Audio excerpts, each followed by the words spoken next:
अब मथुरा की बात करिए। अगर सचमुच अपने को धार्मिक कहलाने का प्रयास कर रहे हो तो मथुरा वृंदावन पे खुल करके बोल दीजिए। योगी जी को पहले अपने गिरोबान में झांकना चाहिए, उसके बाद सच्चे सनातनी माननीय अखिलेश यादव जी हैं। योगी जी को देखना चाहिए कि इटावा में सबसे पहले जो मंदिर बन रहा है उसमें जाके दर्शन कर ले। सत्ता का पोषक समाजवादी पार्टी न है, न होगी, न रहेगी। अखिलेश जी में अगर दम है तो मथुरा की बात उठाएं। जो स्वयं कृष्ण का वंशज हो उसके लिए मथुरा की बात करने की क्या बात। मुख्यमंत्री जी आदित्यनाथ जी का ही इस अधिकार नहीं है। पूरे आदरणीय मुख्यमंत्री अखिलेश यादव जी नहीं बन जाते तब तक हम नंगे पांव चलेंगे। कल मुख्यमंत्री योगी आदित्यनाथ का एक बयान काफी ज्यादा वायरल हुआ। उसमें उन्होंने कहा कि पहले तो समाजवादी पार्टी पर काफी हमला बोला और उसके बाद कहा कि अगर अखिलेश यादव के इतनी ही दम है तो वो राम मंदिर की टेंशन बिल्कुल भी छोड़ दें और मथुरा की बात करें, श्री कृष्ण जन्मभूमि की बात करें। उसके बाद ये बयानबाजी का सिलसिला काफी तेज हो गया, हलचल काफी ज्यादा मच गई है। इसी को लेकर के आज हम लोग समाजवादी पार्टी कार्यालय के बाहर खड़े हैं और जानते हैं कि कार्यकर्ता जो हैं वो आखिर क्या चाहते हैं, उनके मूड में क्या है, और साथ ही साथ बात करेंगे 2027 के चुनाव की भी। तो समाजवादी पार्टी के राष्ट्रीय अध्यक्ष अखिलेश यादव जी के लिए जिस तरीके की दीवानगी कार्यकर्ताओं में है, उन्हीं कार्यकर्ताओं में से एक अभी हमारे साथ में है समाजवादी कार्यालय के बाहर, जिनका ये कहना है कि जब तक अखिलेश जी मुख्यमंत्री नहीं बन जाते तब तक ये नंगे पैर रहेंगे और चप्पल या जूता कुछ भी नहीं पहनेंगे। क्या नाम है सर आपका? विवेक सिंह पटेल, किसान का बेटा, जमीनी नेता, जनपद सोनभद्र, उत्तर प्रदेश, विधानसभा 401 राउटर्सगंज। तो ये कौन सी दीवानगी है कि आपने ये सोच लिया कि जब तक मुख्यमंत्री नहीं बनेंगे हम चप्पल नहीं पहनेंगे? ये दीवानगी नहीं है, उत्तर प्रदेश की आम जनता की आवाज़ है। गरीब, शोषित, वंचित, मजदूर, किसान, नौजवान, छात्र, अधिवक्ता, व्यापारी, आम जनता, महिला जिसके आज पीड़ित है। जब तक उत्तर प्रदेश में सरकार बदली है, उत्तर प्रदेश में कोई विकास ऐसा नहीं हुआ जिससे कि आज तक रोजगार के संभव हो, किसानों की खाद मिल रही हो, किसानों का आय दोगुना हो, और तमाम ऐसी समस्याएं हैं जो कि आदमी रोजी रोटी के लिए मर रहा है। हमारे क्षेत्र में विधानसभा में गए ऐसे बहुत से लोग चप्पल बिना, जूते बिना पहने हुए, माताएं हैं, गरीब हैं, बहुत सी संख्या है। मतलब उत्तर प्रदेश पीड़ित हो चुका है और उस पीड़ा को हमने उठाया है बीड़ा, और इस बीड़ा को उठा के पूरे उत्तर प्रदेश में जब तक विकास के लिए तैयारी नहीं होगी, जब तक आदरणीय मुख्यमंत्री अखिलेश यादव जी नहीं बन जाते तब तक हम नंगे पाँव चलेंगे। तो ये बात अखिलेश जी तक पहुंची? जी पहुंच चुकी है माननीय तक। बोले कि कर पाओगे, हम तो बिल्कुल कर पाएंगे। यह पीड़ा उत्तर प्रदेश की उठाया है और आपको मुख्यमंत्री बनेंगे तभी आप अपने हाथ से वो जूता चप्पल पहनाएंगे तब मैं पहनूंगा। सब कहते हैं विपक्ष वाले सब इन लोग का दिखावा है, अभी फॉर्च्यूनर में बैठ जाएंगे।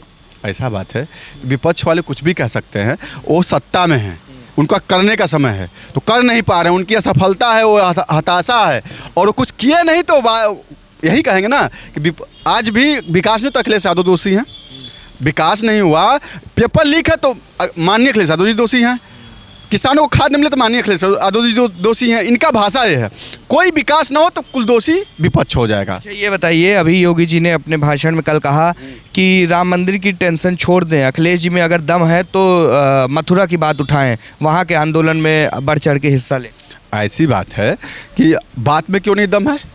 प्रभु श्री राम के नाम पे चंदा, वो भी चंदा 1-2 लाख में हो, करोड़ों करोड़ों में है, और वहाँ से गायब हो जाना। सच्चे सनातनी माननीय अखिलेश यादव जी हैं, सच्चे श्री राम के भक्त माननीय अखिलेश यादव जी हैं। उनके सपने में श्री राम जी आए और बताए कि मेरे यहाँ चढ़ावा जो है अयोध्या में चोरी हो रहा है, और उन्हें उसका खुलासा किया, और खुलासा होने के बाद पूरे उत्तर प्रदेश में तहलका मचा हुआ, प्रभु श्री राम पे चोरी हुआ। सच्चे राम भक्त हैं माननीय अखिलेश यादव जी, सच्चे हिंदुत्व माननीय अखिलेश यादव जी हैं, सच्चे किसान के नौजवानों की आवाज़ है माननीय अखिलेश यादव जी, उत्तर प्रदेश के जन जन की आवाज़ है माननीय अखिलेश यादव जी। नेता हैं, जनता के हित में लिए करते हैं। जब वो सरकार में थे तो जेब में आज तक एक कड़की नहीं थी, आर्थिक तंगी नहीं थी उत्तर प्रदेश में, नौजवानों के लिए पढ़ाई के लिए दिक्कत नहीं थी, और तमाम व्यवस्थाएं थी जो उसका गिनती कराएंगे तो उसका हज़ारों हज़ार काम उन्होंने किया है। चाहे वो सोनभद्र में उठा लीजिए, चाहे वाराणसी में, गाजीपुर, बलिया, मऊ, लखनऊ, और पूरे बादा पूरे प्रदेश में उठा लीजिए। कोई ऐसा प्रदेश नहीं, चाहे आजमगढ़, बलिया, क्या कोई प्रदेश हो, पूरे प्रदेश में राष्ट्रीय अध्यक्ष जी ने काम किया है। योगी जी को देखना चाहिए कि इटावा में सबसे पहले जो मंदिर बन रहा है उसमें जाके दर्शन कर ले। अखिलेश जी को रही, मैं वहाँ की मथुरा की बात कर रहे हैं, जो स्वयं कृष्ण का वंशज हो उसके लिए मथुरा की बात करने की क्या बात है? ये तो योगी जी को स्वयं सोचना चाहिए। वो स्वयं कृष्ण भगवान के वंशज हैं तो उनके लिए मथुरा की बात करने की। ये बताएं कि राम मंदिर में जो ये घोटाला हुआ है, चढ़ावा घोटाला हो चाहे चंदा घोटाला हो, उसकी बात करें योगी जी ना। आखिर इनके करीबी लोग तो थे, उनके ऊपर क्या कार्रवाई किया इन्होंने, ये बताएं।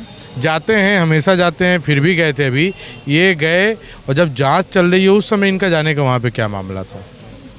तो कहीं ना कहीं योगी जी को पहले अपनी गिरोबान में झांकना चाहिए, उसके बाद हमारे राष्ट्रीय अध्यक्ष श्री अखिलेश यादव जी के ऊपर आरोप लगाना चाहिए। भैया 27 में क्या मुद्दा रहने वाला है? हम लोगों का विकासी मुद्दा है और हमारे राष्ट्रीय अध्यक्ष जी विकास के मुद्दे पे काम करते हैं। हम सभी लोग जो हमारे राष्ट्रीय अध्यक्ष जी ने नारा दिया है पीडीए का, हम उसी पे मुद्दे पे काम कर रहे हैं। के लिए श्री प्रकाश यादव जी मौजूद हैं और ये अखिलेश जी के जन्मदिवस के अवसर पर यहाँ पर शरबत वितरण कर रहे हैं और आप देख सकते हैं कि किस तरीके से समाजवादी कार्यालय के बाहर ये यहाँ पर ये एक नेक काम कर रहे हैं। आइए इनसे बात करते हैं।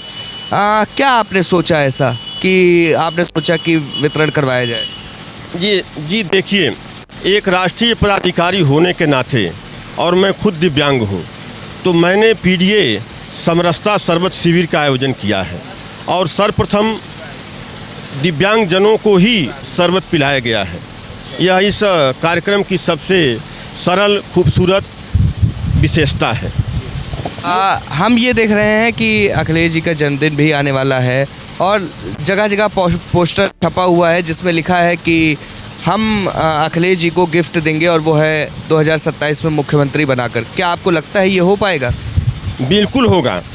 यह पीडीए समरसता का जो संदेश है हम गांव-गांव, गली-गली, घर-घर पहुंचाएंगे और हमारा यह मिशन है 2027 का कि माननीय अखिलेश यादव मुख्यमंत्री जी को पुनः मुख्यमंत्री बनाएंगे। यह हम संकल्प लेते हैं इस पंडाल के माध्यम से। कल योगी जी के एक बयान की मैं चर्चा करूंगा। उन्होंने कहा कि राम मंदिर की टेंशन अखिलेश जी छोड़ दें और अगर दम है तो श्री कृष्ण की जन्मभूमि पर कुछ बोले, मथुरा पर कुछ बोले, वहां पर अभियान चलाएं।